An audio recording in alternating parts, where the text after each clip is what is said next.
की स्पीकर सदार याद सादी की ज़ेर सदारत तहम इजलास और शिकवार मंजूरी का अमल इस वक्त अब मुकम्मल हो चुका है। 27वीं यानी तरमीम की शिकवार मंजूरी मुकम्मल कर ली गई है। तफसीलात जान लेते हैं। हमें ज्वाइन किया नुमाइंदा पब्लिक न्यूज़ एहतशाम यूसुफ ने। एहतशाम यूसुफ बताइएगा डिटेल्स।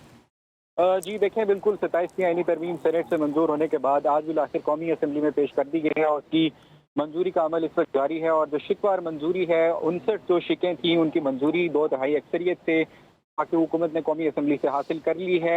और जबकि इस वक्त जो है वो हतमी मराहिल में 27वीं आईनी तरमीम की मंजूरी का अमल जो है वो दाखिल हो चुका है और इस वक्त डिवीजन के जरिए से बिल की मंजूरी का अमल जो है वो शुरू किया जा चुका है। अब से कुछ देर कबल वफाकी वज़ीर कानून आज़म नज़ीर तारिड़ ने बिल की हतमी मंजूरी की तहरीक जो है वो ऐवान में पेश की, जिसके बाद स्पीकर कौमी असम्बली की हिदायत पर डिवीजन के तरीक़ाकार की मदद से जो हतमी मंजूरी का अमल है, हतमी रायशुमारी का अमल है, वो शुरू कर दिया गया है। इस वक्त साबिक वज़ीर-ए-आज़म नवाज शरीफ, वज़ीर-ए-आज़म शहबाज शरीफ और जितने भी मुस्लिम लीग नून और इत्तेहादी जमातों के अरकान कौमी असम्बली हैं वो इस वक्त ऐवान में मौजूद हैं।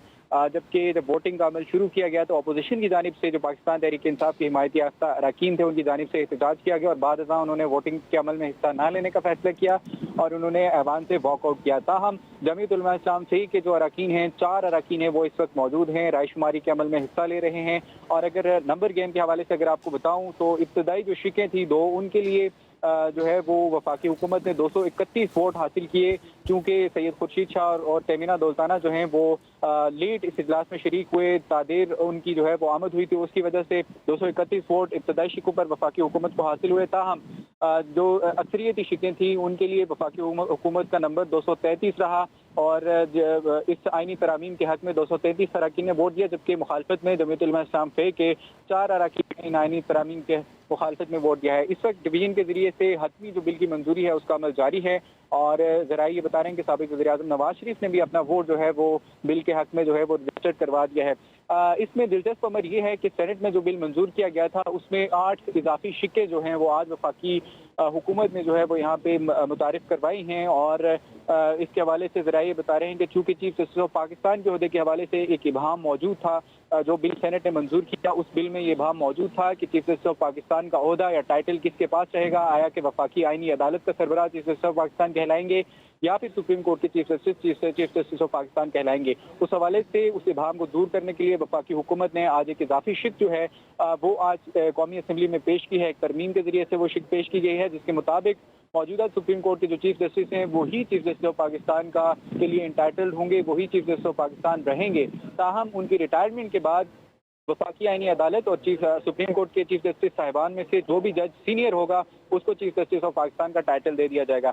इसके साथ साथ आइन के आर्टिकल 6 में भी अहम तरमीम जो है वो वफाकी हुकूमत की तरफ से आज कौमी असम्बली में मुतारिफ करवाई गई है और आइन के आर्टिकल 6 में जो तरमीम मुतारिफ करवाई गई है उसके मुताबिक चूँकि जो हाई कोर्ट थी या सुप्रीम कोर्ट ऑफ पाकिस्तान थी उसके पास उसको पाबंद किया गया था कि अगर कोई आइन शिकनी करता है, आइन तोड़ता है तो उसकी तौसीक, किसी किस्म की तौसीक जो है वो इन दोनों जो अदालतें उनको पाबंद किया गया था कि वो उस अमल की तौसीक नहीं करेंगी। और इस सिलसिले में आइन के आर्टिकल 6 में जो है वो वफाकी आईनी अदालत का तस्करा मौजूद नहीं था। तो ये इबाहम पैदा हो रहा था कि आया कि वफाकी आईनी अदालत जो है उसको ये इख्तियार दिया गया है कि वो आइन शिकनी की तौसीक करेगी। तो उस हवाले से उस इबाहम को दूर करने के लिए भी आज वफाकी हुकूमत ने ये तरमीम कौमी असम्बली में मुतारिफ करवाई गई है जिसमें आर्टिकल 6 के तहत आइन शिकनी की तौसीक ना करने वाली अदालतों में वफाकी आईनी अदालत का नाम भी जो है वो शामिल कर दिया गया है। 8 कुल मिलाकर जो शिकें हैं वो वफाकी हुकूमत की तरफ से कौमी असम्बली में पेश की गई हैं।